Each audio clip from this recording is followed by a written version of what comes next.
Welcome in, everyone, to the Hawks Eye Podcast live show, and we are doing our Super Bowl preview. So I decided, why not bring in Mookie, because I know how much he was missed the week we were down in Senior Bowl. He's been on kind of a little bit of a cool trip, I would say, kind of, nonchalantly just hanging out in Santa Clara for the last week here. We got Michael Thompson in here as well. You've got basically three members of Field Goals here to break down the Super Bowl matchup that's coming up tomorrow in now less than 48 hours. So we're going to get into that whole conversation. We're going to ask Mookie what it was like to be down there. But before we get into all of that, guys, what are your nerves at right now going into tomorrow? Starting to creep up, but I'm not shaking nervous. I'm just, man, the game is finally here nervous. I am eerily calm. I've been writing for my 4 down territory that I was like, oh, I'll put that in before the game, and like I'm at almost 3,000 words and I haven't even like finished 3rd down yet. Oh, jeez, Mike. Like I'm just kind of breaking down stuff, and like the more I'm writing it out, it's been very nice and like therapeutic. There's a little of like Super Bowl 49 venom in my writing, so it's I think it's got a little bit of we're gonna kick your ass kind of vibe to it, and that's just where I'm at. And I'm sure we're gonna talk about it today. I know we're gonna give our predictions. It's good to be back on the West Coast after being in Atlanta, doing that pod with you till 1 a.m. was fun to talk to everyone and stuff. But now it's here, right? Like by this time tomorrow night, we are going to be texting each other, talking to each other, either being like, we freaking did it, we're Super Bowl champs, like holy shit, like Mookie's streaking out on the lawn, or it's like what the hell just happened? What the hell? That has nothing to do with the Super Bowl. That's a normal Sunday routine for me. It just we gotta bail Mookie out of San Francisco. He's in jail for what he was doing post game. We're gonna have to take the syndicate down there plus Michael to break Mookie out of San Francisco jail. I'll be the what's it in sunny Philadelphia? Charlie. He's like wild card. That's what I'll be. You guys can just there. You go. There. But all right, I'm excited. I feel good. I watch all of our stuff. I read all of our stuff. I watch other podcasts, other things. You even go on ESPN, NFL Network. Just the last 10, 11, 12 days has just been nothing but like the same message of, which kind of goes back to what Brady said on the game, in the divisional game. Man, if the Seahawks don't turn the ball over, how is anyone going to beat them? And that's kind of where I'm at. That doesn't mean they can't lose. Doesn't mean that the Patriots aren't game and ready to go. But, man, it's just a very weird feeling. This is the most calm I've felt for a Super Bowl. Like, even when it's not even my favorite team playing, I feel good. I feel at ease, and I feel at peace with what we're about to do. But it's crazy to think 24 hours from now, the Seattle Seahawks might be 2-time Super Bowl champs. It is. And for me, the biggest thing is, as a coach, I'm in my kind of coach mind right now where it's like I've studied the film. I've done so much film breakdown. Like I haven't been able to chart a way unless Drake May comes out and plays single-handedly the greatest Super Bowl performance we have ever seen. Is there a way for that Patriots team to consistently move the ball against Seattle, especially given the fact their offensive line is not a strength? I saw PFS thing saying that they were a strength and they'd given up 62 sacks this year. And I'm going like, okay, if that was Seattle's offensive line, we'd all be crying going, oh, great, we're in the same problem we've been for the last decade with our O-line. But before we get into everything that we're going to do, couple housekeeping things. If you haven't already, please like, subscribe, join the channel. Head on over to the QR code up in the top corner there. It'll take you anywhere you need to go for anything related to the Hawks Eye podcast. But, gentlemen, we'll get into our discussion on this Super Bowl matchup right after this.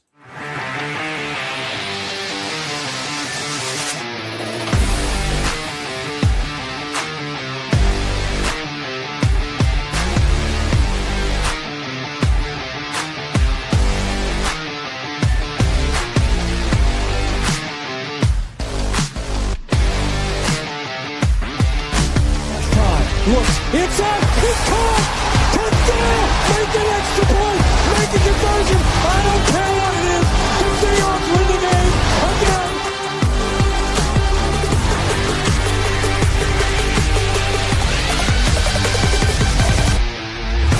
play faking in. Sanders going to roll left. Looking. Can't throw. Back of the end zone. Is it caught in bounds? It is! Touchdown! Seahawks! We did not care.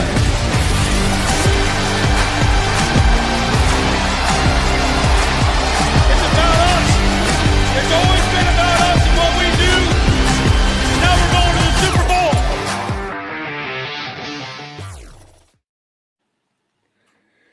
All right, everybody, let's get into this discussion. But before we do that, Mookie, what was your week in Santa Clara like? Tell the viewers and the listeners what it was like for you to be covering the Seattle Seahawks down in Santa Clara on Radio Row, doing the whole media experience, because, you know, that's a pretty cool thing to be able to do when your team's actually in the game. Mookie, you are on mute, my friend. You pulled a me. Yeah, wow. See, your internet finally works, and now I'm the one muting myself. We switched I know. places. By the way, okay, so everyone that's in the chat, I finally have cable internet into the show now. It's no longer on Wi-Fi, so hopefully that solves any glitch issues that they were or have been present. But now Mookie's decided to, pull at me. Yes. All right, I'll start with the bad news first. I haven't stepped foot in Santa Clara all week, and I will not be able to step foot at Levi Stadium tomorrow. So for those of you who don't know, game credentials for the Super Bowl, game day, are separate from game week. I have a game week credential right next to me, which I will not put up because the NFL will freak out if a QR code shows up on the screen. But unfortunately, SB Nation, we applied for several credentials because there are 4 of us here. And we did not get our full allotment as requested, which means I drew the short straw, so I am not going to the game. So that is a bummer, but it also means I will not blatantly violate the press box, no cheering in the press box rule, guaranteeing I will never get a credential ever again. So that's the silver lining to it. However, the good news is I've had access to all sorts of other things, including the Seahawks press conferences down in San Jose, which is pretty close to Santa Clara. I was there Wednesday and Thursday, and while I didn't ask any questions of Mike McDonald or Sam Darnold, I did get to have interviews with A.J. Barner, Rashid Shaheed, Drake Thomas, Brandon Peely, Riley Mills, Bryce Cable-Dew, George Holani, and Leslie Frazier.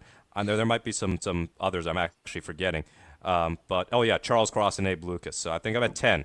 So that was pretty cool. And obviously, I think the field goals account went viral because I was right behind Nick Eamon-Wari as he was walking to the podium, as people were wondering what's going on with his ankle injury. So anybody who was worried about his game status, I think that got calmed down right away. But a lot of Seahawks fans here. I mean, it was kind of slow Tuesday, Wednesday. I flew out here Tuesday. But a lot of fans are going to come here Friday to stay through the weekend and then leave Monday. It is now a clear Seahawks takeover. It went from, it's a lot of Seahawks fans, some Patriots fans too, a lot of Patriots fans, a shit ton of Seahawks fans. So many Seahawks chants, so many throwback uniforms, so many people wearing the number 3 but taping on an Eamon-Wari to the back instead of, over the Russ Wilson one. So this is going to be a home game for the Seahawks. There's no two ways about it. It was cool to see some Seahawks legends, including Jerry Rice, officiate a girls' flag football game, and then an actual Seahawks legend in Sean Alexander. It was at the Taste of the NFL tonight. So he was taking a photo with Captain Seahawk. If anybody is aware of who Captain Seahawk is, he is a super fan from Canada, native a First Nations or Indigenous person, and he has been a Seahawks fan since 1981. So can't stress enough what a great experience this has been. I obviously have done quite a bit of actual media stuff in lieu of going to the game, and there will be some stuff coming to Field Goals tomorrow, as I surveyed at least 3 or 4 dozen Seahawks fans, their thoughts on what the final score will be, who will be the MVP, and who their favorite Seahawk is of all time. And I also interviewed 1 Patriots fan and 2 49ers fans. So be on the lookout for that. I said I come in peace to the New England fan. And the 2 49er fans I interviewed, were with Seahawks friends or like family. So that was just to be safe. So anyway, all that good stuff, and even outside the Seahawks, I got to take a photo with Luke Kuechly, so I get to say I shook hands with a future Hall of Famer. Much more I could get into, but yes, the Super Bowl experience is great. That's so awesome.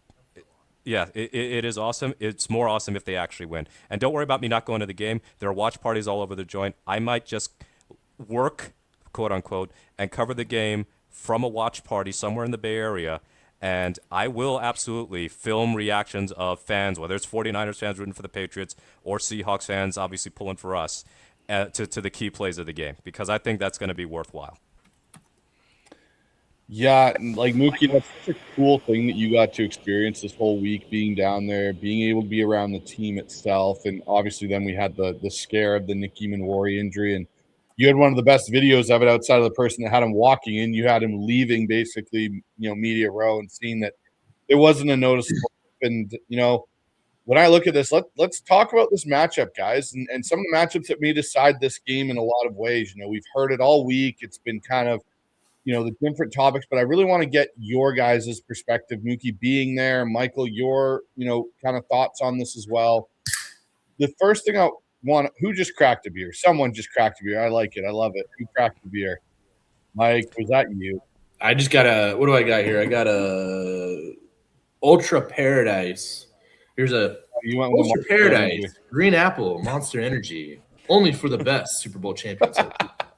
Well, we got a new sponsor. We're doing Sleeper for the Syndicate. Now you're adding a Monster Energy sponsor. You're I did not add Monster. Yeah, sure. We'll go with that. Anyone ever want a sponsor, or anyone ever want an ad read on Hawkeye? I'll do it for free. Just putting that out there to the viewers. But let's talk about this, guys. Let's talk about the Seahawks defensive front versus this New England Patriots pass protection in a lot of ways. We're talking about a unit that gave up 62 sacks. We're talking about a unit in Seattle that as we've talked about all year, doesn't need to blitz. They can just, bring pressure with 4, stunt with 4, do all those type of different things. How do we see this game going, considering that the left side of that New England line is rookies, and rookies that have struggled in the playoffs? Mike, I'll start with you. Yeah, I mean, it feels like it on paper, it might be the biggest mismatch of the game, right? The Patriots offensive line is looking as poor as it has all year, right? Will Campbell, talented player, but he has literally physical limitations, right? And so certain types of pass rush is going to give him a problem. And it's just that's always the way it's going to be, whereas everything else about him is a good player. But I heard Daniel Jeremiah even talk about it. Like, it's not the fast guys that are going to be able to get around him. It's the guys that are veterans, right? That have that strength, that have that technicality, that are able, that if they get into, fisticuffs with Will Campbell, it's over. And when I think of veteran defensive ends like a Tank Lawrence, like an Uchenna Nwosu, I feel like that is something that's going to cause problems. And so far in the playoffs, he has given up 4 sacks. He does not look healthy either. And it just appears to me, even with the extra week of rest, it's fair to question. I can't remember his name. Do you guys remember who was the right tackle? Was it Remmer or something? Was that the right tackle for the Carolina Panthers against Von Miller? Mike Remmers, and then he ended up getting killed in the Super Bowl when Kansas City played Tampa Bay. So exactly. Yeah. Like, just one of those things where if things go, like, that's one of those scenarios where this game's just over in the first half. And that's not exactly how I think the game's going to go. But one of those scenarios where it's like, that edge player looks like the greatest edge rusher in the history of the world. And it's because maybe he is, but also he's going against Mike Remmers. That might be Will Campbell, because right now he looks like he can't. He doesn't look like a starting quality left tackle. And just I like just the defensive tackles advantage that we have.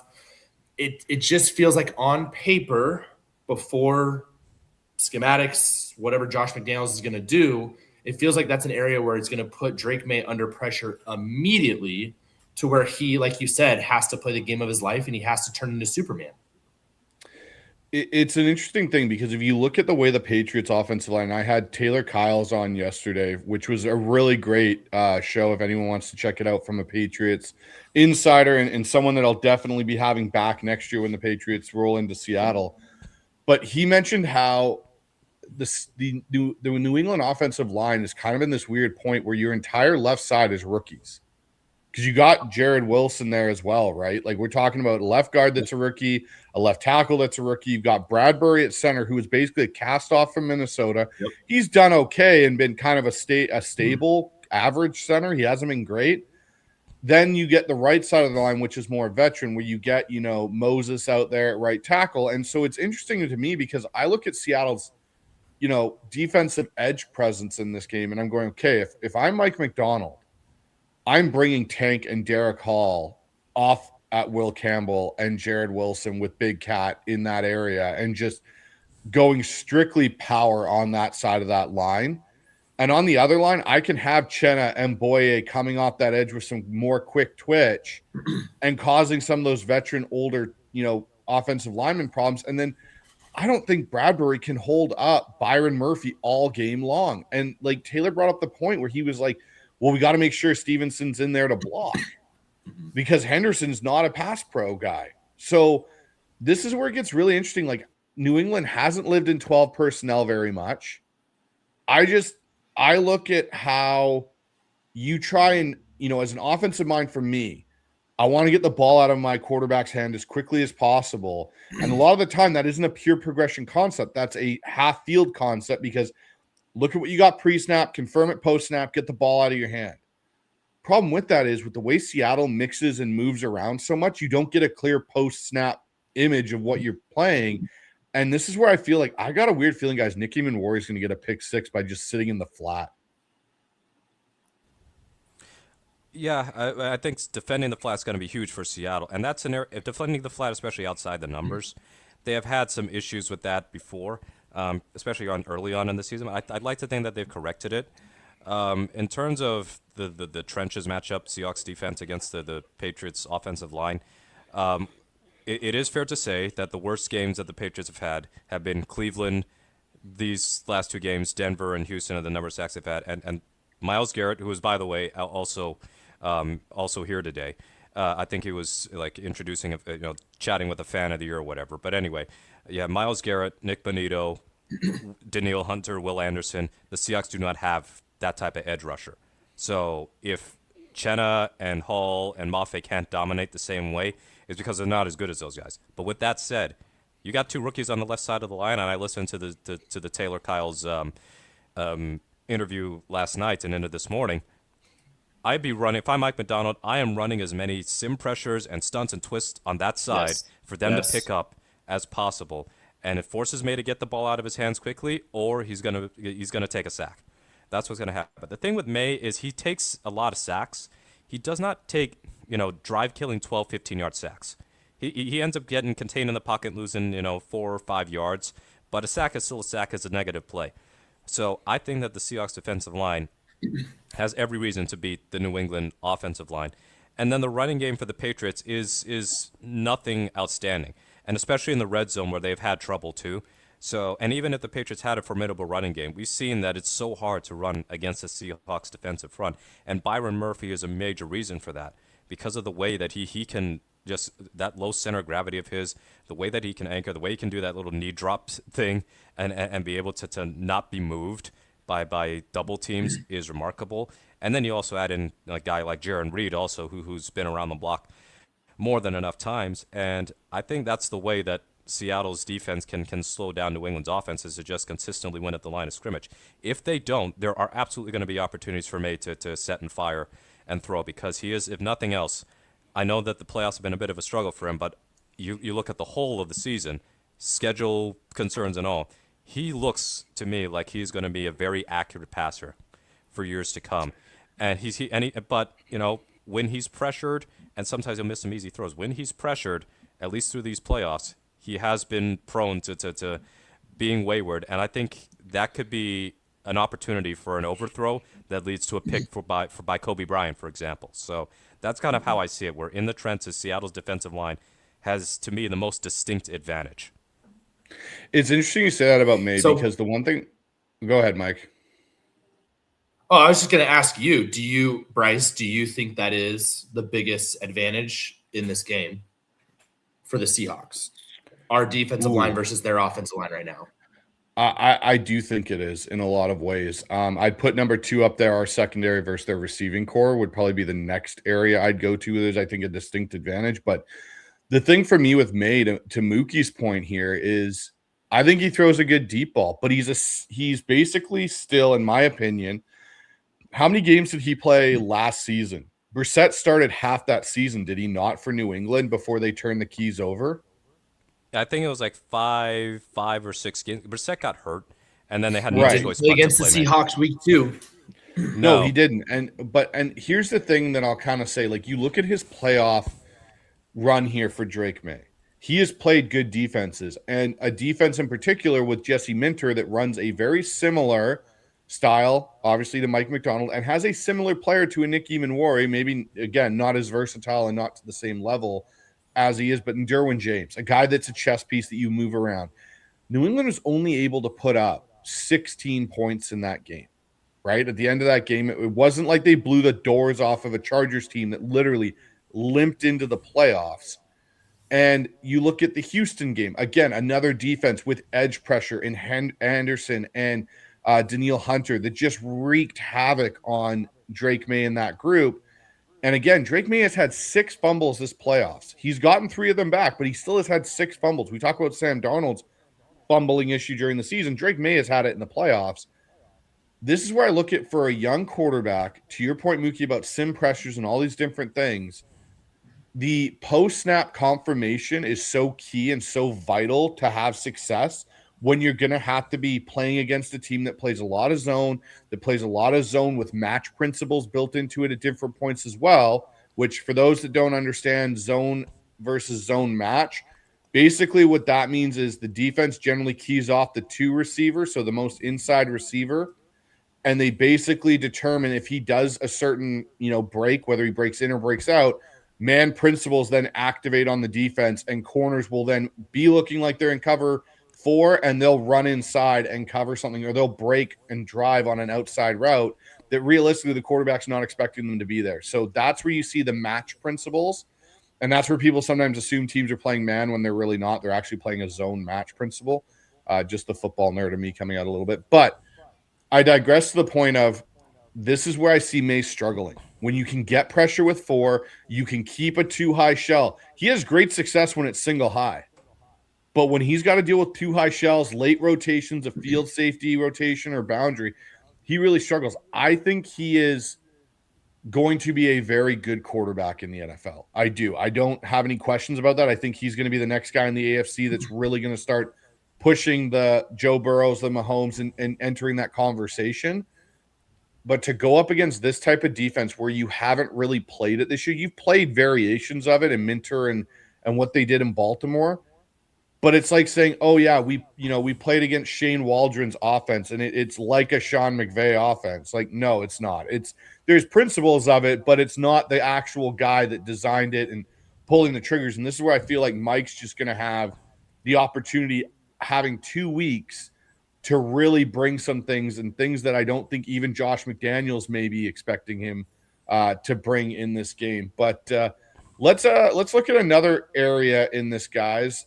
And I want to kind of talk about, the Seahawks run game versus New England's front, because that's something we've heard a little bit, Mookie, throughout this week, that, well, Seattle can't run inside versus New England because of, Bomir and Milton Williams being inside. But I don't think that's something that Seattle's worried about. I think Seattle wants to attack the edges of this team. What are your thoughts? Yeah, Barmore, I think you meant. Yes, did you? thank you. Yes. Did you have beer on the mind? Anyway, A little bit. Yeah, that's why you were hoping he was cracking open a beer, not a Monster Energy drink. No kidding, right? It would have been so much better. We saved that for after Sunday. But anyway, certainly I think that there is going to be a legitimate reason to worry about the Seahawks offensive line against the Patriots' interior defensive line because of Barmore and Williams and Tonga, especially with the way that Bradford looked the last game. Like, I hope that through 2 weeks he can revert back to the Anthony Bradford who was actually playing decent ball for a bit. But I'm curious to see, and unfortunately I didn't get the chance to ask the question and talk another Seahawks veteran media person in Greg Bell. So we're none the wiser because none of us was allowed to go to practice except the pool reporter. Robbie Oots not being there obviously changed the game plan for the Rams game. And if anybody remembers the Rams game, they didn't call a single toss play. And that is so unlike how this running game operates. And I part of it is I don't think they trust Brady Russell to really operate the same way as Robbie Oots. And it's unfair because Brady Russell is like in between. He is somewhere in between a fullback and a tight end, but he's not really definitively either. If Oots does play, realistically, it's going to be no more than 10, 15 snaps to begin with. But 10 to 15 snaps on offense, there's a high probability when he's in the game they're going to run the ball. So like a significant portion of Walker's carries are probably going to be with Oots in there in the backfield in a standard I formation or weak or strong. I'm curious to see if Oots does play, how often they're going to go to that toss and have Oots run it, or if they're going to have Oots as that lead blocker and it's still going to be like one of those inside runs for Walker to at least try and find a hole there. Otherwise, I think they're kind of compelled to run on the outside against this team. And as an outside zone running team, using that wide zone stuff, I think it plays into Seattle's hands that New England is much better in the interior than they are on the outside. Guys like Chason and who's the other edge rusher? Anthony Jennings. Yep. Yeah, Harold Landry is another one if he plays. Mm-hmm. And then their linebackers like Tavai. We'll see if Spillane plays. I bet Spillane plays because it's the freaking Super Bowl. They're gonna try. But I think as great as New England's run defense has been at times this year, I still look back at that Ravens game, and I know there were for injuries, and see that's the opportunity. Like they can basically, Kubiak can basically do what Baltimore did with spamming Walker to the outside, except he's going to remember to give the ball to Kenneth Walker. Otherwise, Mike McDonald is gonna personally rip up that Raiders contract he probably signed. So, yes, the running game, I think, is going to be important for Seattle because if they can get the outside going, great. If they can be neutral on the inside, really great. And then maybe that New England run defense can get really pushed back. The interesting thing in all of this is there's two guys. So, Chason being one and Tavai being the other, as if you get them on the edge and they're on the edge, run at them. Like, get your tight end there. Run your shift with your move tight end and really run at them. If Oots can't play, the one thing I was going to say that I thought was interesting that Kubiak made in his adjustment for the Rams game to still allow them to get to that edge was using Eric Saubert more as a tight end or as a fullback. He lined up more as a fullback than Brady Russell did in a lot of ways, which I think is an interesting way to kind of, again, still give them some of that flexibility.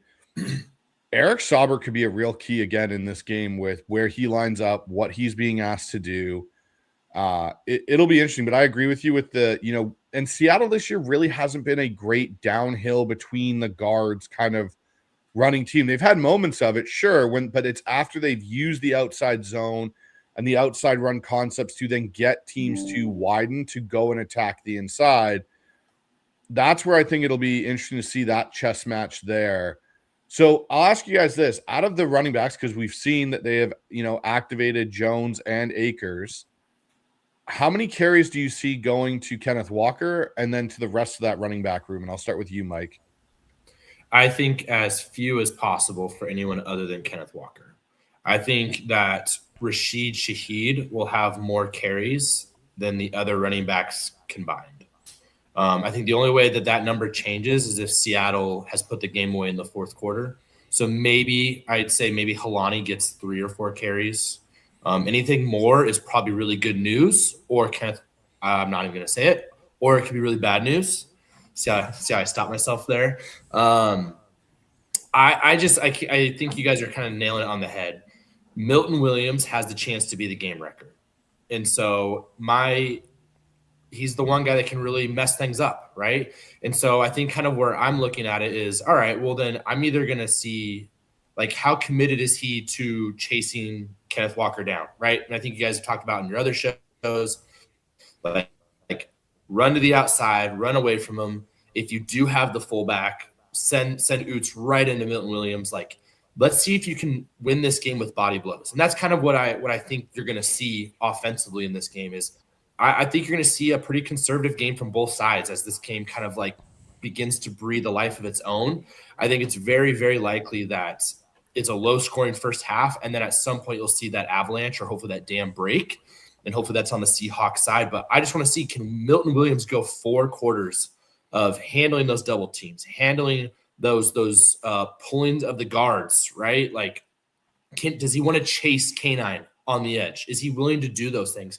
Because if he doesn't, I think the Seattle Seahawks have a very, very strong advantage if they can get around that corner.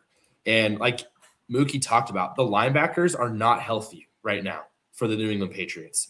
And I think it's one of those things where it's like, all right, cool. I don't have to run right at Milton Williams and keep you guys in this ballgame. I'm going to run away from him, or I'm going to send some extra bodies at him and see if he can last over the course of a game where your emotions and your adrenaline is as high as ever before. I know he's very experienced in the Super Bowl, but still, let's see if these are one of the things where you can wear him down. Let's see how special he really is, and let's go after these linebackers. That's just kind of the thing that I'm thinking about with K9. And so that's where, to answer your question, I think if this game goes really well is if K9 hits that 20-plus carries. That's kind of what I'm looking at. And then along those lines is how many times can we hit Rashid Shaheed with a jet sweep or a reverse or something?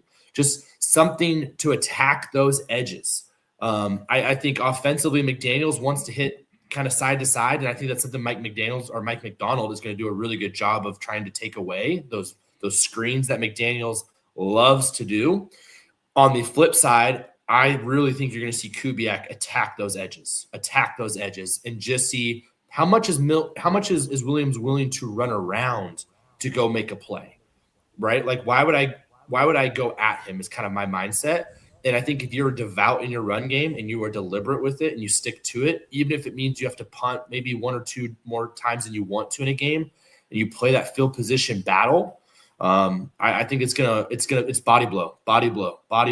And I think in the second half, you'll see that avalanche start to make its way down. Go ahead, Mike. Or Mike. Mookie, sorry. Mookie, what? Sorry. Go for it, Mookie. Mike, I don't care if you don't have a thought next. Go next. Anyway, I'm just remembering the Super Bowl against Denver. And it's kind of lost. You mean this one right here? Yeah, that one. I'm glad that's on the TV instead of what you were previously watching, but we won't let the chat know about that. I remember, and you two will certainly remember, Lynch was bottled up in that game. Yeah. But you know why the run game had over 130-something yards or whatever it was? Beyond Percy like a Harvin. few listen. Percy Harvin, the first jet sweep with Percy. And Denver could not deal with it. Spam it. Did it help Von Miller didn't play? Absolutely. Didn't care. That's their problem. But, like, if they can attack the edges that way. And also, JSN has not had a carry in a while. I mean, they've given him some rush attempts because of backward screen passes or like, parallel, so it's lateral. But you can still use JSN on a jet sweep, too. There's nothing wrong with that. Same with Shaheed. You got 2 options for that there. Hell, you don't even need speed all the time. Cooper Kupp used to be able to do that with the Rams. So I think that they're going to be trying more motion with that run game. I forgot who it was. Was it Jason Ampani who can't stand, jokingly, that Kubiak loves the way he motions to get the run game effective?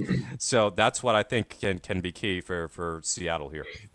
If you guys remember in that Super Bowl, remember pot roast Terrence Knighton?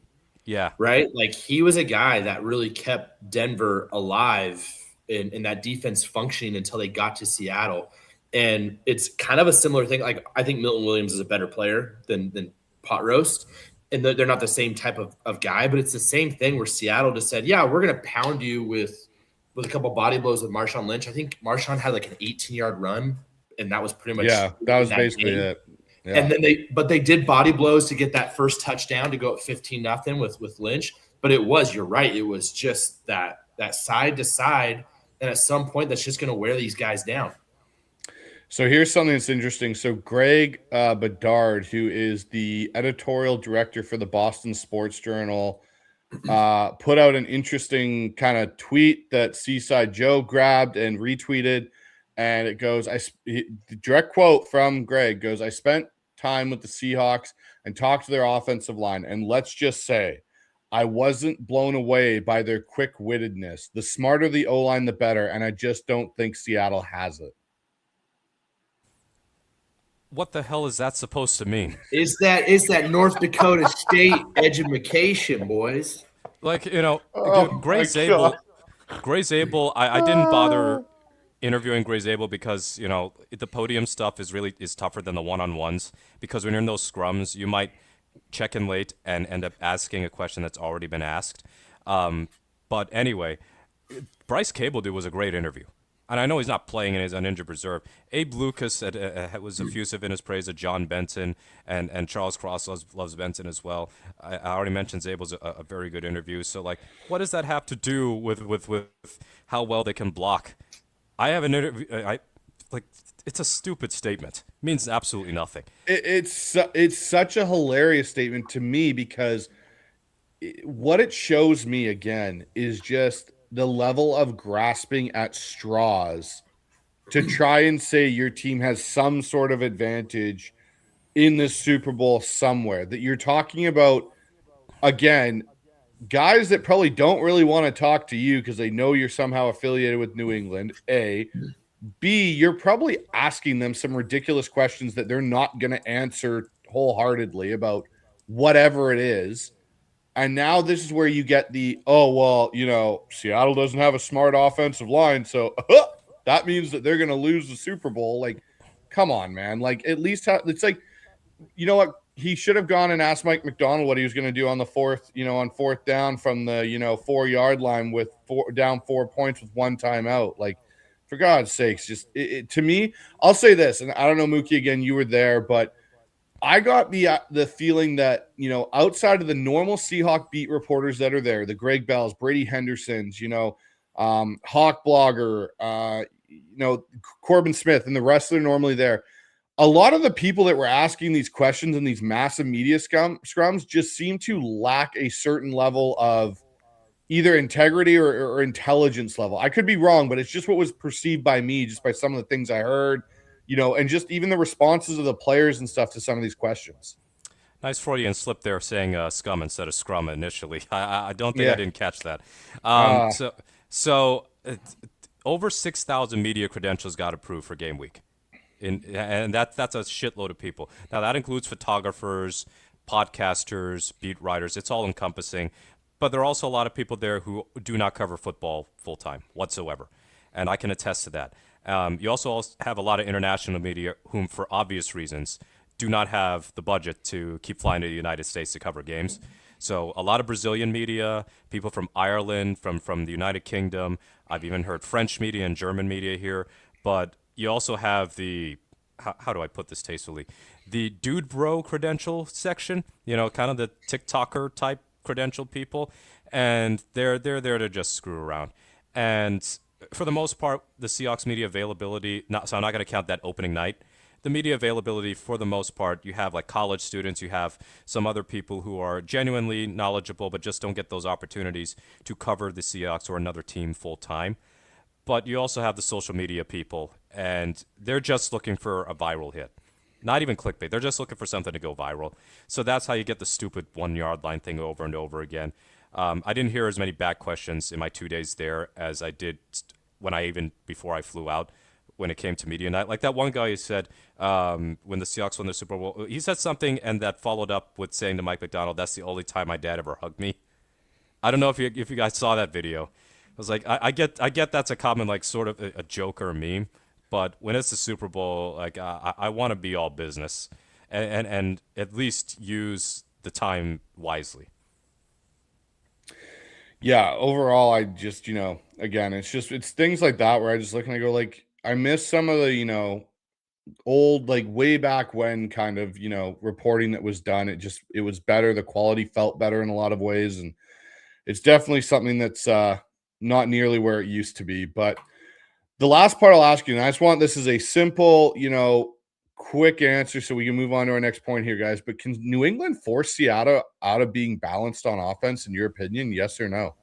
Yes, because if the run game doesn't work, they got no choice but to be leaning toward relying on the pass. But that may not necessarily be the worst thing in the world if they're going to be relying on the pass. If the Patriots' run defense is considered to be better than their pass defense, which I'm not sure the metrics hold up for that, then At this point, I trust the passing game more than the running game. Running game's been better recently, but the passing game has been, as a whole, better than the run game.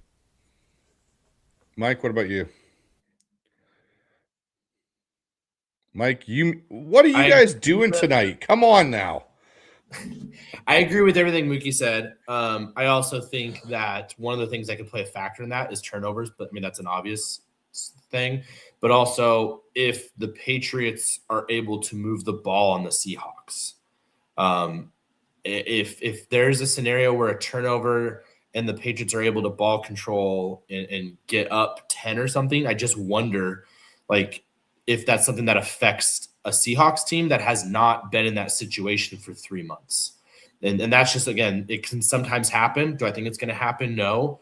But, a special teams mistake, a weird turnover, all of a sudden Milton Williams is having that game record type of a game that we're talking about. Just anything that can possibly go wrong that all of a sudden tilts the game.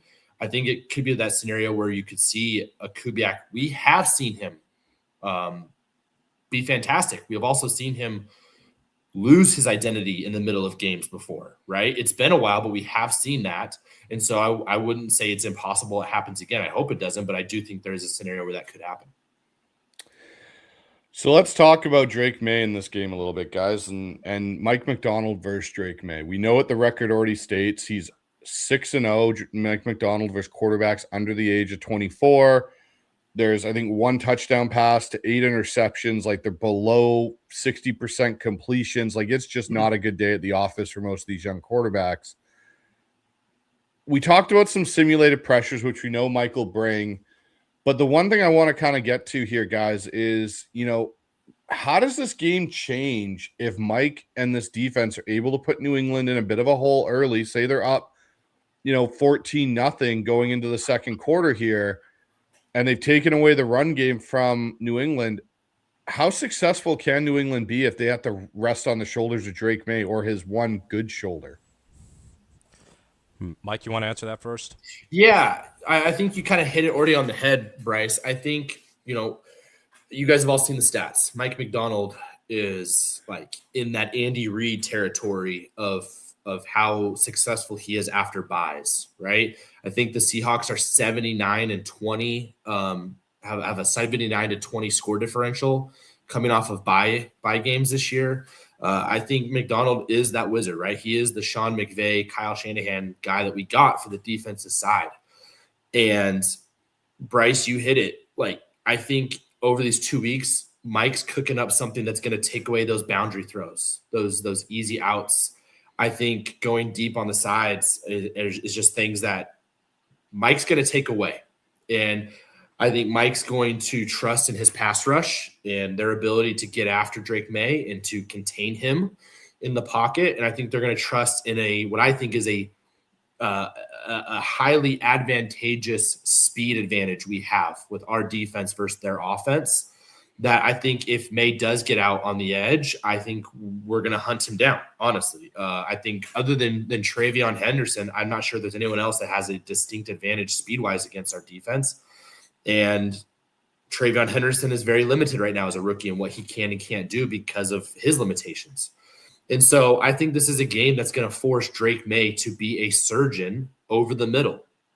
I think this is a game where Mike Macdonald's going to take away those easy outs and really force him. Okay, you want to beat us? Then you're probably going to need to do 3 touchdown drives where you're able to go 10-plus plays. And you're going to have to hit multiple 3rd and 6s, 3rd and 8s, 3rd and 9s. You're going to, like we said, you're going to have to play an A-plus game. And your offensive line has to hold up long enough for you to get that, because we're not going to let you run the ball, Ramondre Stevenson. We're going to take away those screens, McDaniels, that you love. And we're not going to let you beat us over the top on the outside. So you're going to have to figure out how to get 6 to 15 yards consistently over the middle. And I truly believe that our defense is fast enough that we ask them to do that over and over and over each drive, that ball is going to get tipped. And you're going to see these linebackers. I think there's a real strong case for our linebackers or our safeties to go off in this game and to be the ones that actually get the turnovers. I think if you're looking for a pick six, you're looking for an interception or a big play, look for Ernest Jones, look for Kobe Bryant, look for Julian Love. Bryce, you and I talked about that on Tuesday. I think over the middle is where McDonald wants McDaniels and May to be forced to play this game. And cool, like you want to be a surgeon, that's great. Show it. Show me that you can do it, because if you make a mistake, I think you're going to get a field tilt.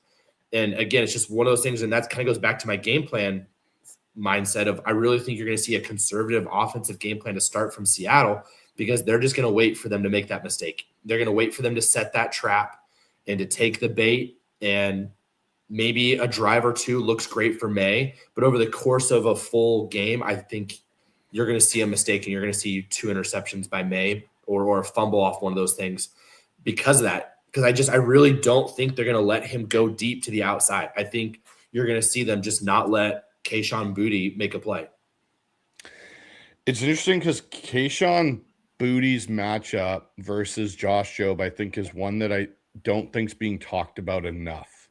Taylor Kyles brought it up on the show yesterday, and I think it's a really interesting one because what Boutte does well is one of the things I think Jobe does struggle with a little bit, which is the vertical physicality down the field. We saw a little bit of it with Devontae Adams in the NFC Championship game. I think that's a matchup that maybe come more into light during the game than I think maybe some people were initially accounting for. Do you think that's something that is that more of Kobe Bryant protecting Josh Jobe, or is that just dependent on the which route?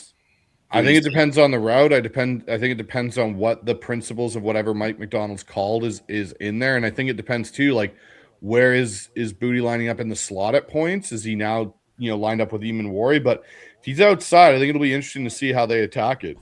And how many, then I guess my next question is, how many opportunities do you think May is going to have to go deep with his offensive line versus that pass rush, right? Like, and that's where I think it's going to be those situations where if he can extend the play, or if he can get to a point where it's like 3-step and I'm just putting it out there, hoping I've got the one-on-one matchup pre-snap that I thought I had.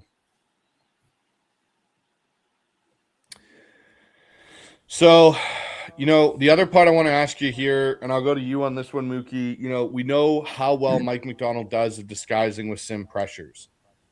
Do you think, though, because of the fact that May is a younger quarterback, he may dial up more pressures early on in the Super Bowl, or even for this game as a whole, than we've seen all season? I think he'll try and play it as a normal rush 4, and if they can get pressure before right away, then there's no need to blitz. Because, as in, if it's pressure and he's ineffective. If he's effective against pressure with 4, then maybe he might try and disguise or bring a blitz and just to speed up May's clock even more. But I think that they can get away with just rushing 4 for now, and then trying to kind of muck up the coverage at the back end and just take away those hole shots, take away those seams in the zone. I mean, May does throw a very pretty ball over the middle. And he does. I do worry, like, Ernest Jones is great, and Drake Thomas, who was a pretty interesting interview and quite insightful at times. I think they're going to have a tough task dealing with the velocity at which May throws his passes. Sometimes he will get a little too amped up and overthrow them, as I said earlier, and that could lead to some trouble for May. But ultimately, I think that McDonald is just going to rush 4. But I'm curious to see who he subs in at the edges. Like, how much is it going to be Lawrence and Chenna? Because he generally plays Lawrence and Chenna and Hall and Mafe separately. So, like, it's in parents. So Lawrence and Chenna, and then Mafe and Hall. Sometimes we'll mix it up. I'd actually like to see more Lawrence and Chenna, because I believe, spoiler alert, by the way, multiple people, Seahawks fans, told me they think DeMarcus Lawrence is going to win Super Bowl MVP, which I'm not going to discount, as rare as it is to see a defensive player win the award. But, hey, we've experienced that before. I believe that Lawrence and Chenna are going to be huge in this. And Derek Hall. No disrespect to Mafe, but I think we kind of know that Mafe has had a down year and a contract year. But if one thing Derek Hall does well is bully people into the quarterback's lap.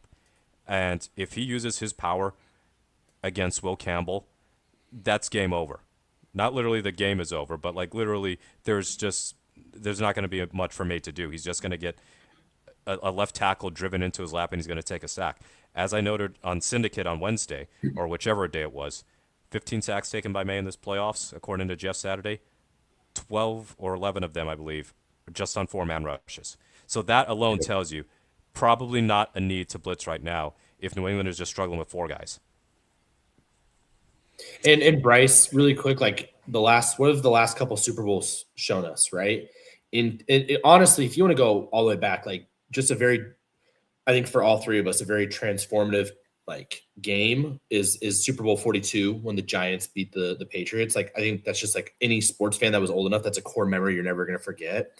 And that it wasn't just, Michael Strahan and OCU Manura on the edges. Like it was that middle rush from those defensive tackles. How do you beat Brady? You get him with like interior offensive line, you break it and you force him out to the side. You make him have to throw with the traffic. And any Super Bowl that he lost, it was literally those things, right? And I feel like that hasn't changed. You see it with Mahomes. You saw it last year in the Super Bowl, like Williams and Jordan Davis, and Carter. Like those guys. Those were the Super Bowl MVPs, right? Like you even saw it in the Super Bowl that right behind me, right? Just like that pressure that like Cliff Averill was able to do, just getting directly. I know that was kind of on the edge, but like literally just getting into Peyton's face. Like it's a very simple game sometimes. And I really, really think there's a scenario where, a lot of people are talking about Leonard Williams because I don't think this is the case. Could this be his last game so he goes crazy? Uchenna Nwosu and Hall and Lawrence going crazy. Like another name that I feel like I've only heard Bryce really talk about. This could be a game where Byron Murphy just freaking feasts, right? Like all this attention and focus on these guys, and like you can make a case Byron Murphy might be like the best of these players, but it's all said and done. Like I know Leonard Williams is the most like secret superstar or that nobody ever talks about, but Byron Murphy might literally like take this game over in a way that Jalen Carter did last year. Here's the thing for me. I have 2 Super Bowls that I feel like this game could turn into, and none of them have involved the Seahawks. Good. I have a feeling this could look very similar to the Super Bowl in '85 with the Bears and the Patriots. I like that. If you look at it in the sense of a team that had a defense and an offense that could basically do what it needed to do versus a team that was okay in defense, like they were a good team. The Patriots weren't bad. They finished, I think, 3rd or 4th in the league that year. Kind of what they did at this point. You didn't have the 17-game season. They finished 11-5. So they had the second like best record in the on the AFC side and went through their roll to the Super Bowl. The other one is I get vibes of the 2000 Baltimore Ravens with a better offense versus a team in the New York Giants, again, that have a good offense. They had a good defense. It wasn't like the Giants defense was horrible either that year, but they just ran into a team. And the thing is, when you're playing a team that does something that nobody has figured out yet, like Sean McVay has started to figure out some of what Mike does, but Mike is still good enough to do things that still drive Sean and Kyle Shanahan nuts. We've seen it, right? Like just the things that he does, the way he does them. And Cooper Kupp had a great, I'm going to bring it up here because I think one of the people in the chat did. I think it's Dennis here. Yeah, I'll bring this up. Kupp's in an interview with the Kelsey brothers that Mike is like Sean, but Mike loves it when the defense dominates at practice. Sean doesn't. Well, Sean's the offensive coach, so it makes sense. But watching that interview that Kupp had with the Kelsey brothers, he mentions how he thought he knew a lot about ball. Obviously, he'd sat in meetings with Sean and picked Sean's brain all the time, and then goes in and starts having conversations with Mike and realizes, I don't know shit about football, like that I thought I did, basically, is what Kupp even said. And this is where I look at it and I go, you have a defense that currently is at the forefront of what they do with the person that's designing it and constantly evolving it. There's no catch up for Mike. Mike isn't following somebody else's footsteps or whatever. It's Mike leading this driving force of this defense. And it makes it really hard for a young quarterback to handle these things. And I get, Josh McDaniels is a fantastic offensive coordinator. I will never take that away from him. I think he's been one of the best offensive coordinators in the NFL for the last 20 years plus. You've seen it. When he becomes a head coach, a little bit of a different story. But as an offensive coordinator, he has been very good. The thing I hope Seattle is prepared for, and I'm sure they are, is Josh McDaniel will go after trick plays in this type of game. Know who those guys could be. Make sure you're prepared for them. Well, they were prepared for the Shanahan trick plays. You saw that those silly gimmicks he was trying to do out of desperation. I think it was like the double reverse and then throw it to McCaffrey and the again like those two trick plays in the NFC West title game week 18 and the NFC division round. I believe gained 3 yards. And while an option play is not a trick play, a handoff to use check with the option to pitch out on the short side to McCaffrey, you saw how quickly they snuffed that out. There might have been one sort of trick play, a flea flicker against the Rams in the Week 16 game that they got caught out. It was a flea flicker screen. So it was a pitch back to Stafford, and they screened to Parkinson on like a 1st and 20, and they gave up 18. That's pretty much about it in terms of trick plays. They're pretty hard to fool. They are a very disciplined defense. And by discipline, I mean eye discipline too. Yeah, I agree with Mookie. I think if we see a trick play, I think it's most likely going to be in special teams is where you're going to see New England looking more trying to steal a possession that they might have lost. And so I think anything that's like 4th and 8 and shorter, I think I know there's that desire to maybe try and set something up for Shaheed to blow the game open. But I would play it real safe with any trick plays on any of that stuff. Again, I just kind of go back to my mindset of like, this is going to be a 60-minute marathon, and this is going to be a boxing match. And I think you just got to play those body blows. And there's, as you guys know, whenever you complete a trick play, whether you believe in momentum or not, there just is an emotional swing that is crazy, right? It's almost that thing, well, man, if we hit the trick play, like usually it's the teams that hit the trick play that win the game. Unless you're the 49ers in the Super Bowl. There really is something to that, in my opinion. And I think Mike is like one of our commenters is Mike. Mike is a wizard. And I think he's Gandalf and he's got this shit on lockdown and he's going to like keep these things away. Because on the opposite side, when you are prepared and you snuff out a trick play, it has the same emotional effect, right? Seattle got the stop on that trick play. What'd they do? They went right back down and scored and basically put the foot on the throat of the 49ers. And so, again, that's just where I think you'll see a trick play if it's going to happen. Fake field goal or a punt that they run a trick play for to try and get a first down. That's my guess. All right, gentlemen. Well, let's switch to the other side of the ball here. We talked about the running game earlier, so let's talk about Seattle's passing game. And first thing I'm going to throw out there, how confident are you that Sam Darnold will not choke? Yeah, because I'm literally wearing a Sam Darnold jersey with a Super Bowl patch. Like Bryce, Yep. Sorry, Mookie, I didn't mean to interrupt, but like Bryce, you and I have been talking about Sam. I think you and I, not to tune our horn. Since he got here. What? Since he got here. I know. I feel like you and I think Mookie, that was one of my first articles, was like we both knew that Sam Darnold was going to get signed like within 24 hours. And so I was like trying to get that article out. And that article is just basically like, yeah, I think worst case scenario, he's like Alex Smith. I think best case scenario, you just stumbled onto a franchise quarterback.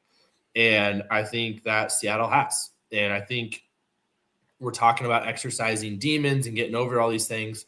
What he did against Matt Stafford, I know they're not playing against each other, but like the psychological aspect of going toe-to-toe with the MVP and to come out on top, I just feel like, one, it silenced a good chunk of the doubters. And two, I think it just shows that Sam's ready for the moment. And so it was really nice, Bryce. For us, I feel like it was very much a confirmation of this is who we thought he could be. And despite anything that people say, he's here and he's the odds-on favorite to win Super Bowl MVP. And I don't think he even gives a shit about that. But I think he's not going to choke this game away. And I also feel like the game plan is going to put him in a position to, again, I feel like I'm a broken record, ease them into this game. And when those moments and those big shots are there, he'll be ready for them. Does he execute them? I don't know, but I think he'll be ready for that moment. Because I just feel like this game is just very much set up for him to do what he has been asked to do, which is to take care of the football to move the ball when it is required and to put this team in position to put points on the board, because if they score 20 points, they're 14-1 this year. And the only game they lost is when literally more than half the starters were dead against the Tampa Bay Buccaneers. And Sam Darnold showed up and played the game of his life in that moment. I feel like when he is asked to step up, he has every single time other than one game. And other than that, I just feel like he has executed what has been asked of him for the last 3 months.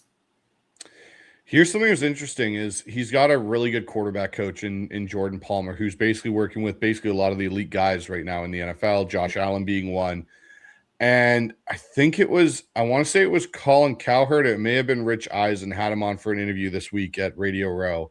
And they kind of asked him, like, why is Sam the way he is? And so one of the things that Jordan said, and it's a really interesting interview, I'll have to go find it, is basically he says, the difference between, like, say, Sam and Josh Allen, who came out in the same draft class, Josh is externally motivated, where he is trying to do better than everybody else. And he is so focused on doing better than everybody else. And that's what drives him, is what someone else has done.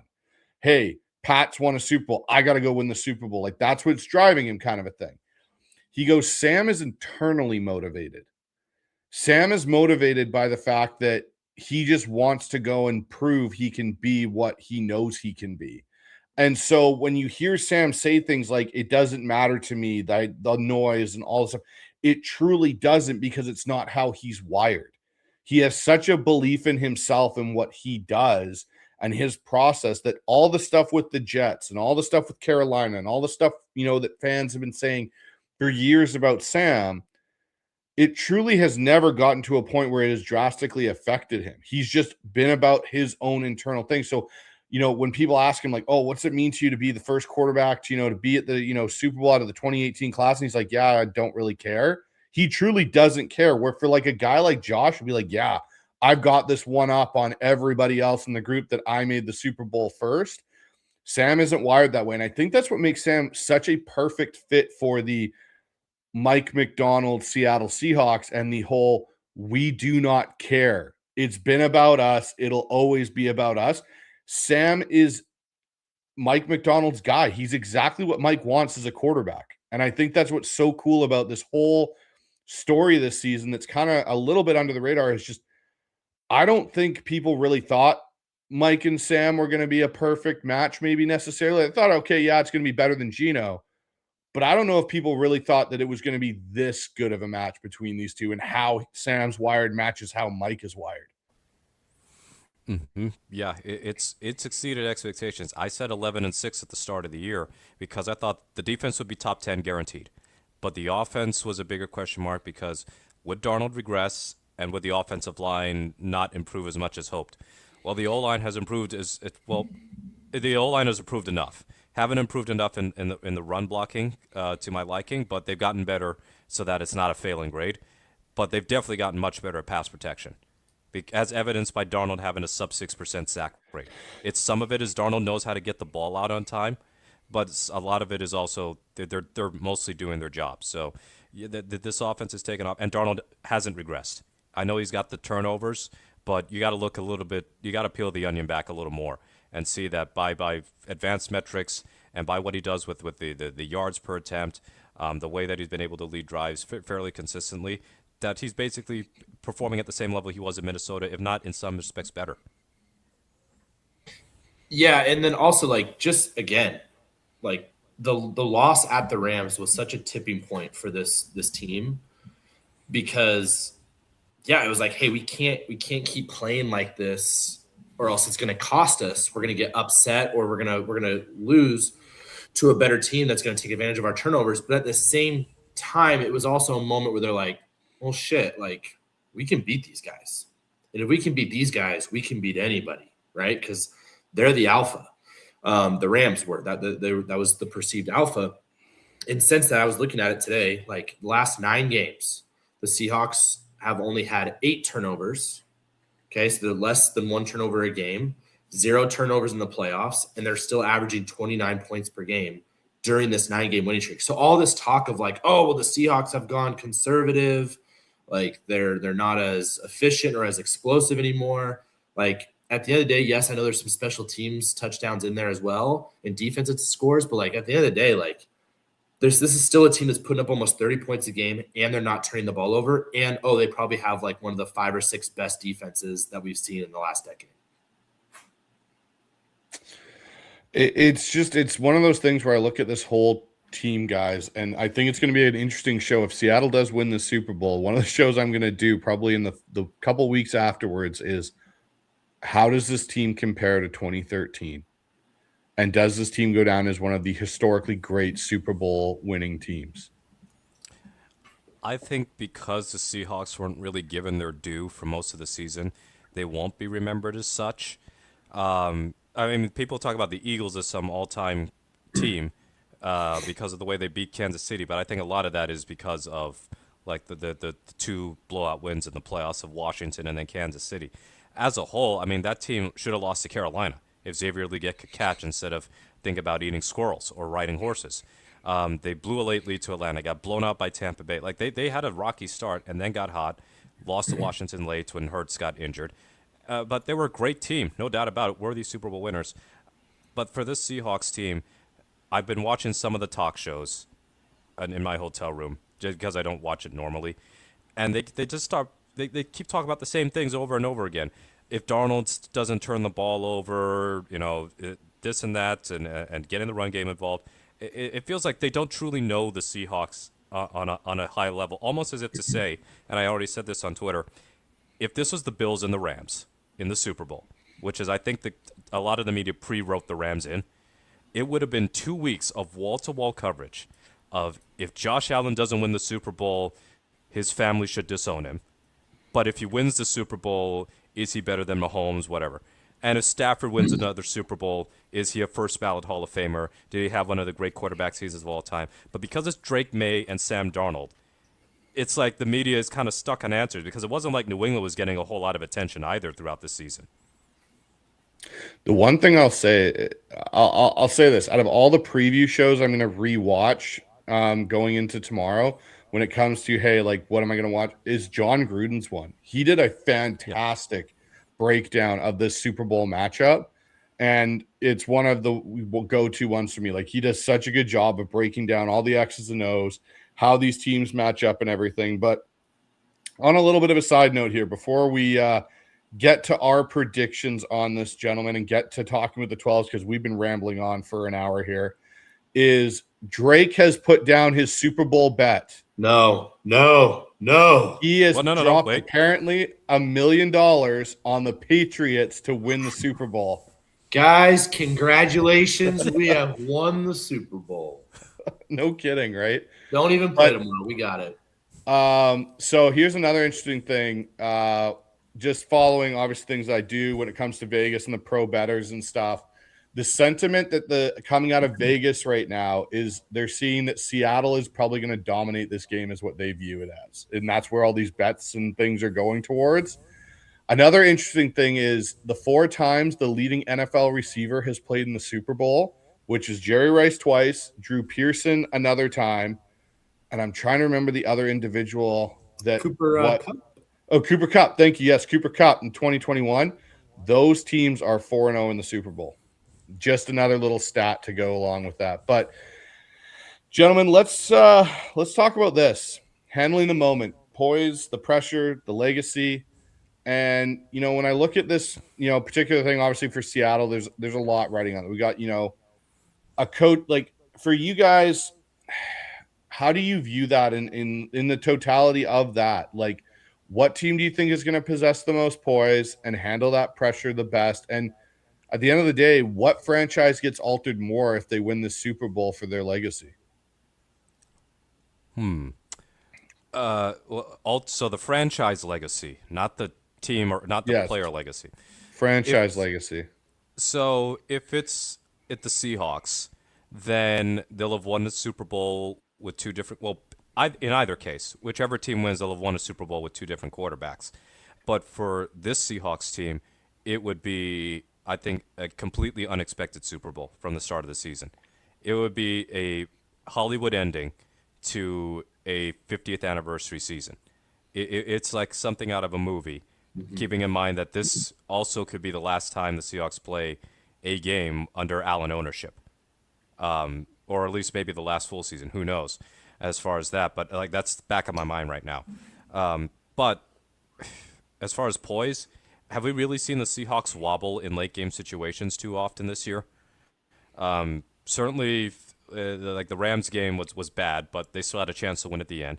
I will say that the 49ers game might have been the worst instance, and that was really just Reek Woolen kind of forgetting how to track a ball, and then Abe Lucas getting driven back by Bosa into Darnold's lap for a fumble.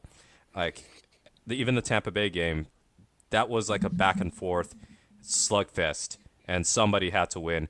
Even if Tampa Bay didn't get the pick late on Darnold, no guarantee that means Seattle wins in overtime. That looked like a game where without a turnover, nobody was stopping the other. So when you think about the way the Seahawks have played this year, and when you think about the heartbreaking losses they had last year, with many of the guys on the same team, losing to Minnesota and Sam Darnold with the season effectively on the line, you had a lead late, you blew it, and then you end up just losing the game late.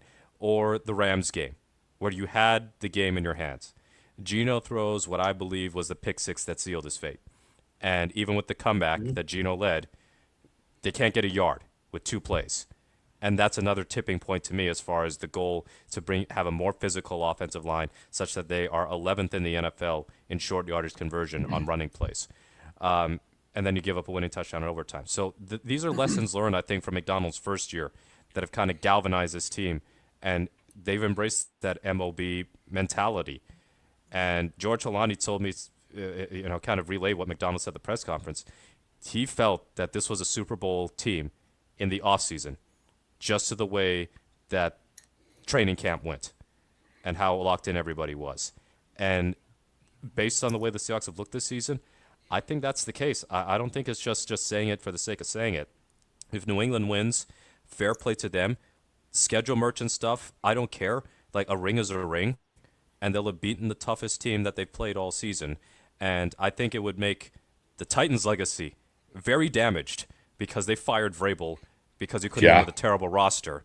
And Vrabel got to have a rebuilt roster and an actual quarterback and instantly win a Super Bowl. But it also enhanced New England's legacy as like, my God, these guys just find ways to win. They've been in a Super Bowl every decade since the 1980s. It's not like they were a poverty franchise before Tom Brady. It's just they weren't winning a lot, of conference championship games. But they were getting to the playoffs more often than not for many years. I think this is interesting because the thing I'll say franchise-wise for Seattle for me is I think this finally completely closes the book on the LOB if Seattle wins. In the sense of there's no more doubt about 49. Like, it's done. It's over. That chapter's finally closed because we've finally been able to fully move past that in a way and get this. And, Mookie, you bring up a really good point.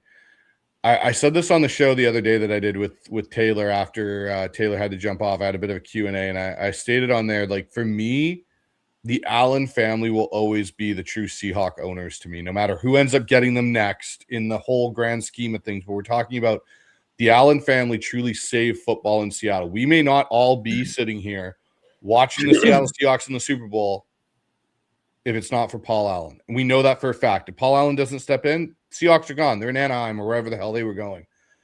And so to win that one on their last kind of potential season, I think would be absolutely huge.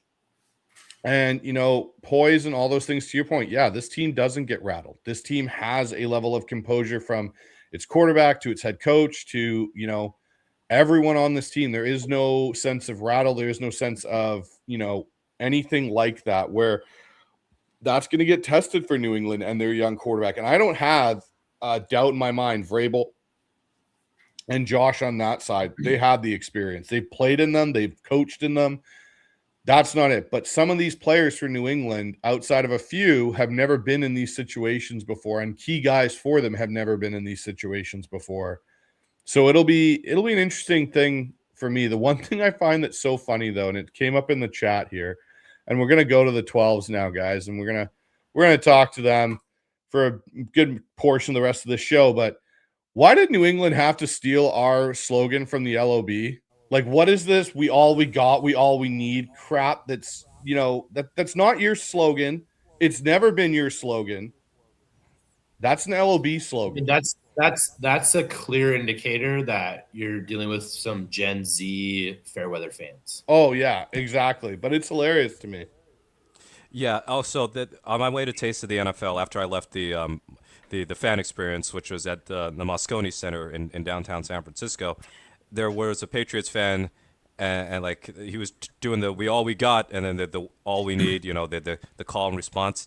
There might have been 7 Patriots fans that responded, whereas I've been hearing Seahawks chants at the center, at the fan experience, and they had a "Go Seahawks" drum line. I think it was like the official Seahawks, band or whatever it is, doing a drum line at the Taste of the NFL. So like everywhere you go in this part of San Francisco, there's Seahawks all over the place. And even when it's like idle stuff, there are coffee shops. They're at Ross or whatever store is here downtown. Like they have totally consumed this city in a way that it makes it feel like it's San Friato. If I'm trying to find a portmanteau for San Francisco and Seattle, but I'll go with San Friato for now. It'll definitely. It's going to be interesting to see how this whole thing goes because I'm looking forward to hearing the Seahawk chants in Santa Clara. It's gonna be a good one. But let's get to some of these comments that have been in here. And again, there's super chats. Always will get priority, everyone. So if you want to make sure your comment gets read, make sure you get the super chats in.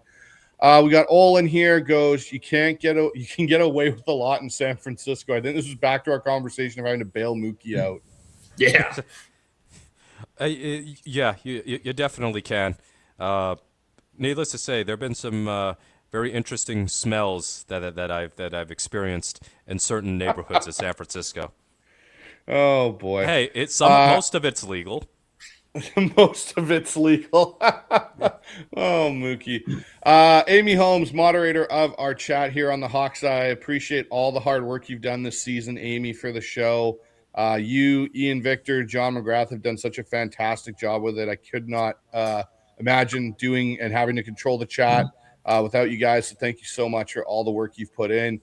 It's always been about us, and what we do gives me chills. I had to add that into the intro. It was the only thing I could remove Beastquake from being at the out part of that intro session. By the way, Mookie, that's the first time I think you've seen that intro, is it not? Might be you know what? No, that might be the first time actually. It got Mike all pumped up the other night. So Yeah. it even got Taylor. It vibing. even got Taylor pumped up the other night. So that's always a good one. We've got a donation in here, $20 from Amy. Thank you for the donation. Great crew. Love when Michael joins. Bryce, how big will be managing the tight end usage on blocking and out routes? Hope the tight ends are a large portion of the game plan. I got a feeling AJ Barner may have a very, very impactful game tomorrow. And I don't necessarily mean he's going to go off for like 100 yards, but I could see AJ Barner having 5 catches for like 60 yards in this game and just being a problem for the Patriots to man up with their linebackers, especially given the health situation of them. Now, here's one, guys. Do you think Arroyo gets activated tomorrow? That is interesting. I don't know. If he didn't get activated for this 49ers game, what would the only reason he'd get activated is if they deactivate Callerup. So I feel like what happened is because Oots was inactive, they made Arroyo inactive so that they could have Callerup as the extra tight end and Saubert was the auxiliary fullback, if you will. So if Oots is active, I think they make Callerup a healthy scratch and Arroyo plays. So I think it ultimately comes down to whether or not Oots plays. I do think Arroyo plays. That's just my hunch. Haven't heard anything. That's just my gut feelings that he plays. I'm going to lean to Mookie on this. I think it all depends on what happens with Robbie Oots if Arroyo's in there and how much they think Oots can actually make it through the game. But thank you, Amy, for the donation. Greatly appreciated. We've got Islam in here going, the Seahawks low-key underachieved in the regular season. 3 losses were combined 9 points. That's all of them could have been wins. Seahawks could have had an undefeated season if they win tomorrow. It's a very true point, really. Like, damn, Isn't it crazy? Isn't it crazy that like Because like some teams you can be like, oh well, yeah, but then if you go look at the other way, they could have lost these games. Like take away the Colts game, and then us kind of almost choking away the Cardinals game, and the Rams. Like I feel like we have 3 close games, and everything else kind of feels like an ass whooping, does it not? Mostly, Drew Lock's Maybe been in I'm the missing game. one. I feel like Drew Lock's, everything else has been. yeah, I think that's fair. Yeah. But also, like New England has 3 losses by 7, 7, and 4. I know one of them is against the Raiders, but still, like people are going. This doesn't feel like a real. Micah Parsons making that comment. I think he's just bitter. DeMarcus Lawrence is in the Super Bowl after what he said to Hawk What a Blogger. clown. But like yeah, here are 2 teams with very big point differentials and 14-3 records. But because Patrick Mahomes and Josh Allen and Matthew Stafford or Dak, just because we love talking about the Cowboys, I mean ESPN. They don't know how to actually talk football. Like the Mina Kimes and the likes of them on ESPN, they will talk ball. But for the talking heads like the Stephen A's of the world and whoever's on Fox Sports 1, like those are the ones who don't really see the game at a deep enough level for me to really care what they think. Do you think some of this is also just the fact that Brady and Mahomes aren't in the Super Bowl?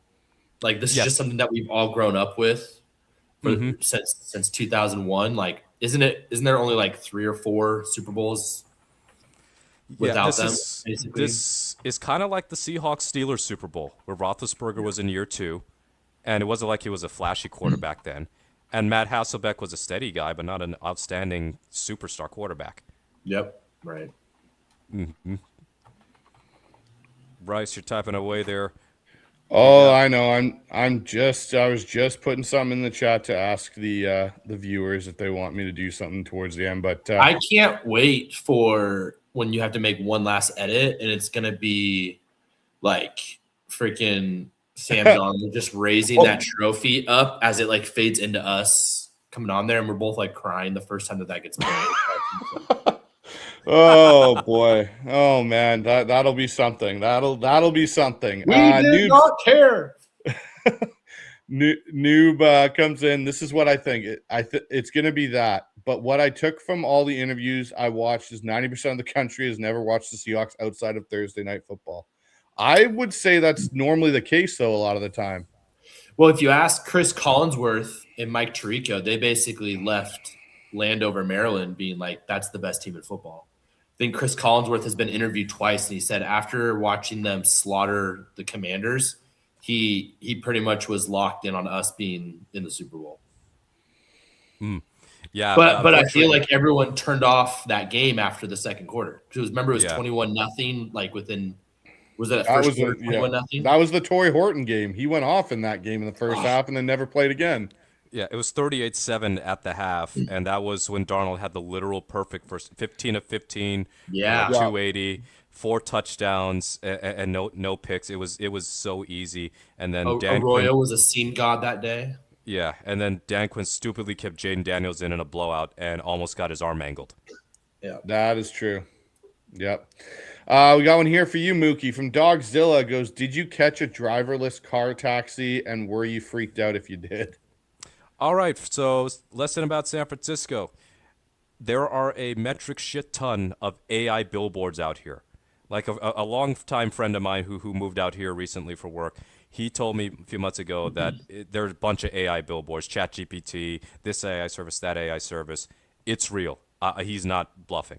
But they also have this driverless car taxi called Waymo. And this is just, I haven't researched it deeply, but to me, it sounds like Waymo is just Uber for people who don't like to talk or don't want to talk to human beings, because it's just a driverless car taxi, and I don't see the allure. It's San Francisco traffic. You're stuck either way, whether you got a driver or not. I wasn't freaked out at all, though, because I was aware that this was happening. Well, at least that's a positive there, Mookie. You weren't freaked out. We got another donation here from $2 donation from Randy McDaniel. Thank you, Randy. Randy, I love this. I love when Randy does the third person version. He goes, Randy has a feeling Nwosu has a grown man game. Okay, all right. So I got a quick question for you guys. Yes or no answer. I'm going to name a few players. Okay. Because this kind of reminds me of this. I love it, Randy. Their last game as a Seattle Seahawk, yes or no? Uchenna Nwosu, No. No. Cooper Kupp. No. I was going to say yes, If, but I think that's now no. If they win, yes. Okay. Reek Woolen, Yes. Kobe Bryant, Yes. Yes. Rashid Shaheed, No. No. Michael Got it. Dixon. No. Jeff goes with the Jackass. punter. Oh, you, Mike, come on now. I had to end it on the heartthrob one. I'm sorry. Okay, last one. K9. No. No. I think Charbonnet getting injured kind of like tips the scales of So force. you guys think like we're running this thing back, basically, other than Reek, right? A lot of it back. We could see maybe a surprise cap casualty or two, but I'm thinking a lot of the key guys are going to be back. Because Nwosu and Cup, I believe, are the two biggest cap casualty benefit guys if you cut them. This is why the Cup thing for me is all dependent on if they win the Super Bowl. If they win the Super Bowl, I could see him retiring, going out on that high note, and just kind of being like, I've now won it with my hometown team, and just kind of potentially stepping back. I could be wrong, but it's kind of what that he's the one for me that's the wild card. Interesting. Got another one here from Randy for $2. Goes, Nation will know who these guys are after mañana. Oh, Randy, I love it when you're jumping into the chat here. And he goes with another $2 donation. Again, thank you so much, Randy, for the support. Goes, I saw so many Cups jerseys in Yakima this week. Wouldn't expect anything less. Yeah. Not a lot of Cup jerseys out here, believe it or not, but a lot of JSN jerseys, a lot of larger jerseys, the throwback Largent. It's not like you can wear like a modern-day Seahawks uniform Largent jersey. And a lot of, if I go for a Legion of Boom era, a lot of Bobby Wagner jerseys. Which is fitting. I love that Luke Kuechly gets the Hall of Fame nod, and then 10 minutes later, Bobby Wagner is still playing and gets Man of the Year honors. I just find that like very kind of sad for Kuechly, but also just like a testament to Bobby, man.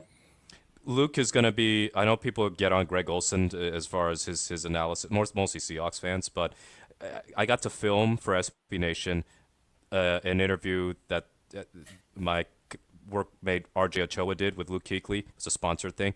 Luke Kuechly is going to be a superstar analyst who I think will be doing national work beyond that ESPN Altcast very soon.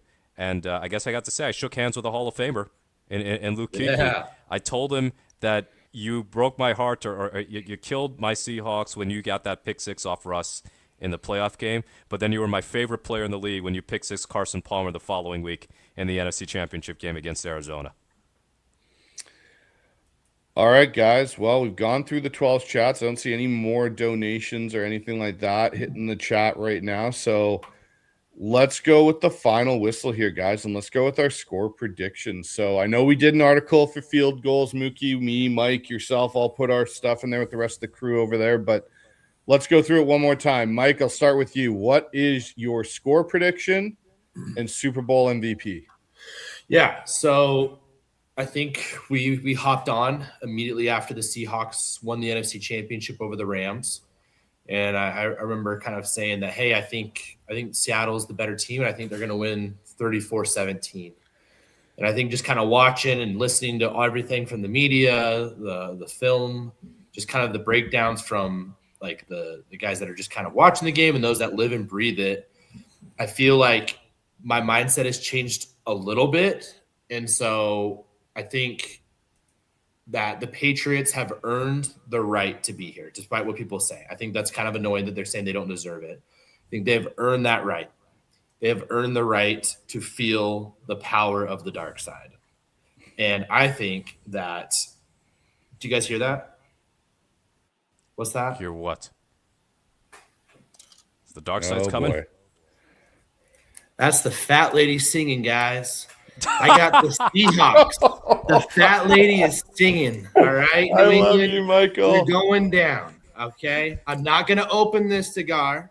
I'm not gonna open this until about 20 hours from now, give or take. All right, maybe because third quarter things can get out of the way. I got Seahawks losing in the second quarter 7-6 with 2 minutes to go. 7-6 Patriots with 2 minutes to go in the first half. Darnold leads a 2-minute drive that activates Dark Side Avalanche. We're going to stomp on your throat mode. Okay. I got Seahawks 34-13. Sam Darnold rushes for a touchdown, throws a bomb to JSN, and hits Cooper Kupp in the red zone over tiny little Marcus Jones. Seahawks 34-13. Sam Darnold is your Super Bowl Ginger MVP. I don't know if there's ever been a Super Bowl Ginger MVP, but I love the Ginger community. It's one of my favorite communities.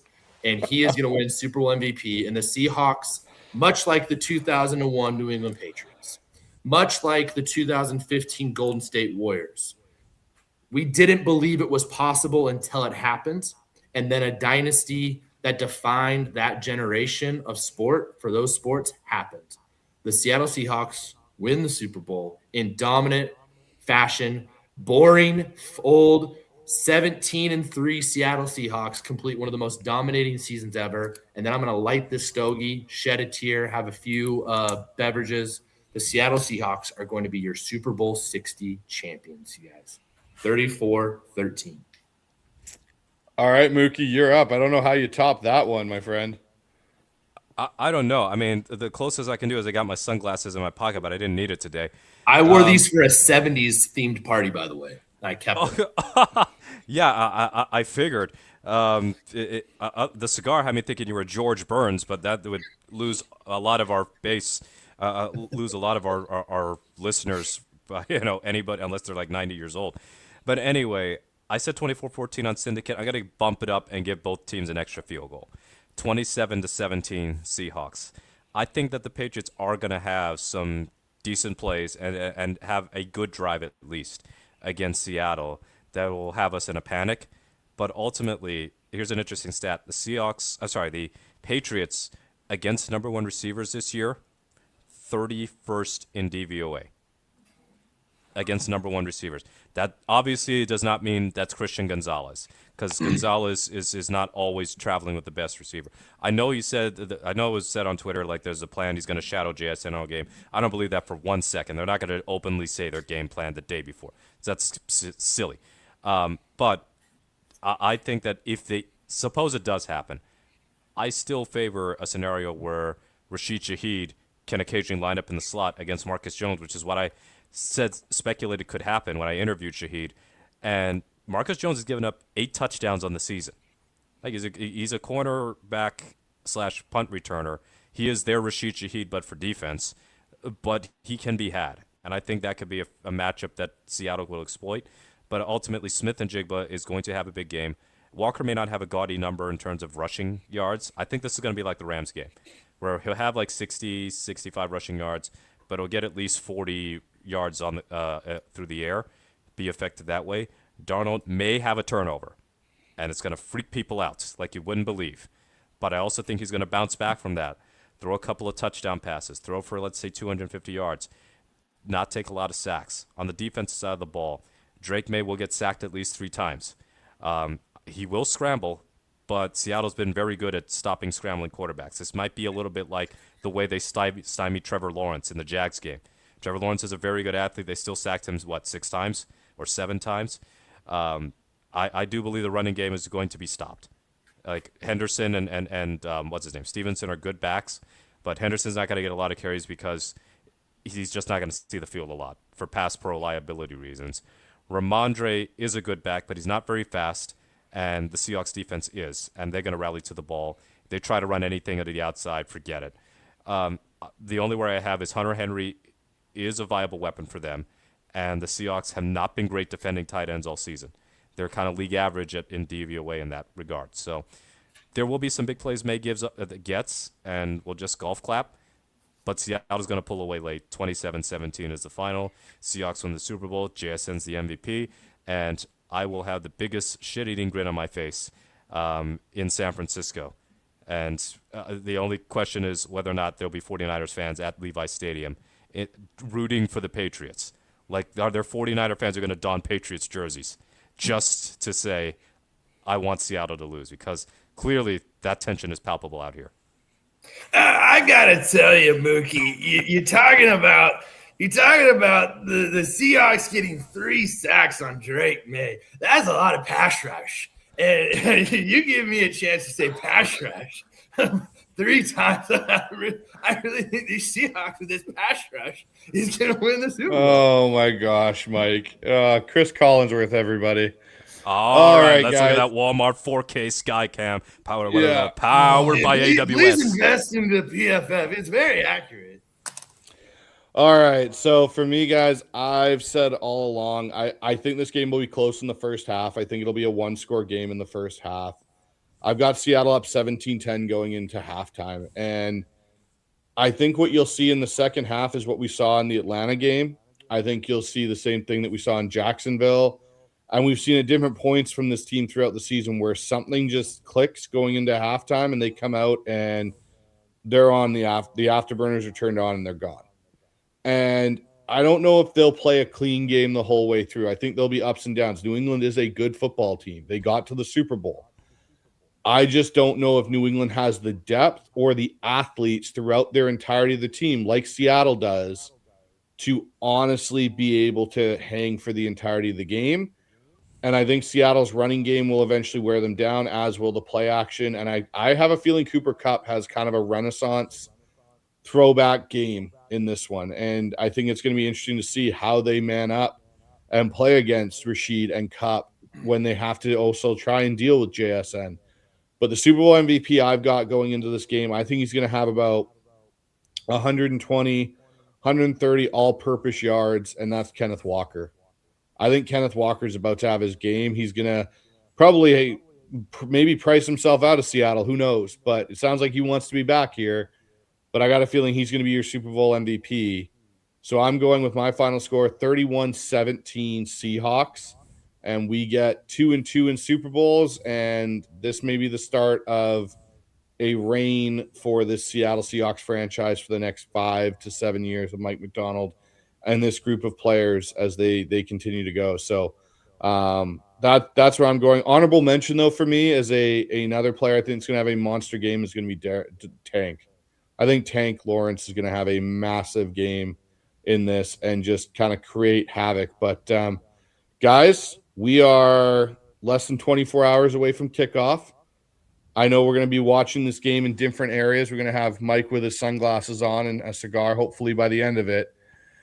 But there's one thing that we're going to do a little bit differently to end this show tonight. Instead of how we normally go out with the normal outro, I put it into the chat. The chat wants the intro video to play out to the ending of this show tonight. So, as always, everyone have a safe and a great Super Bowl Sunday. Enjoy it wherever you're watching it.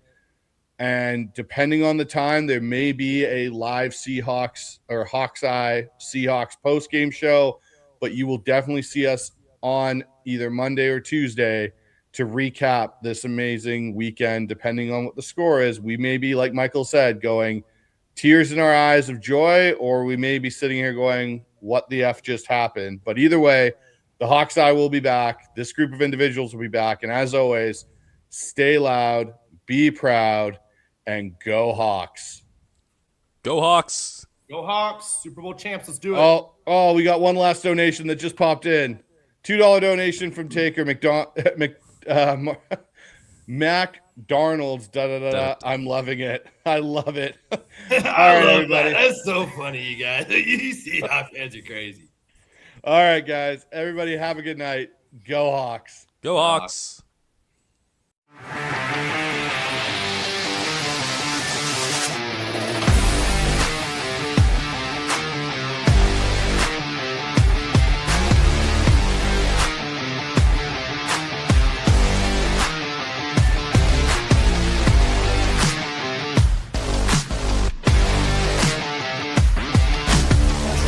Looks, it's up, it's caught, touchdown, make an extra point,